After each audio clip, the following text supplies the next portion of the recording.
Okay, here's one more little note about this song, the way I like to teach it.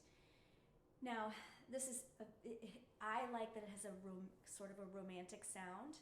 I also like that it kind of has an early music sound as well, a Baroque sound. I like the two put together. I think that's very Italian to have both of those ideas put together. So I don't keep the tempo rigid. This song can be very, look at the accompaniment. It never ever stops being eighths, eighths, punch the button.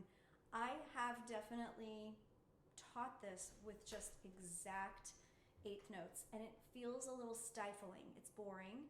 It also feels stifling. You need a couple places to breathe, and you also need to kind of make sense of the phrases a little bit more. I love making it slow and then speeding it up when I need to. Let me just tell you a couple things about that, okay?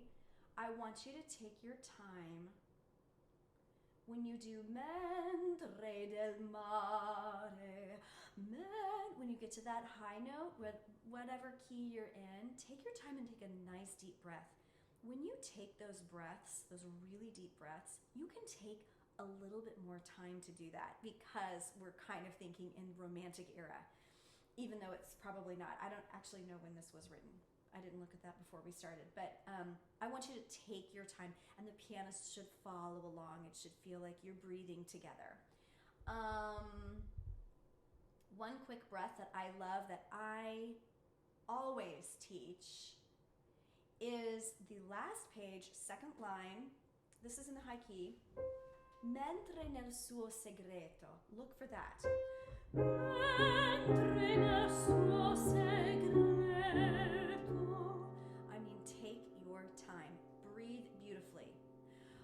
Il cor piaga. You can even make a deal out of it. It says stringendo after that. Well, maybe it doesn't even get faster. It just you're just going back to tempo because you've taken time in the words before. So that's something I really like to do.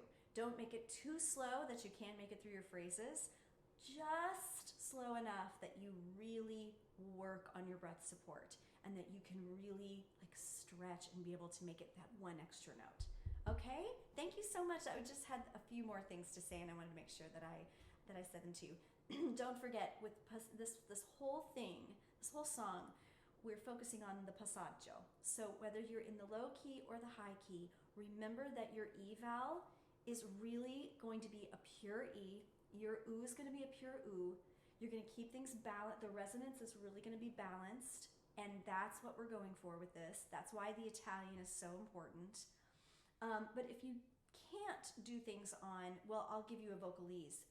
If you're not ready for the Italian, find a vowel that gets you right in that balance of resonance that really keeps you strong. I think it's going to be worth it. Okay, I'm going to do that right now.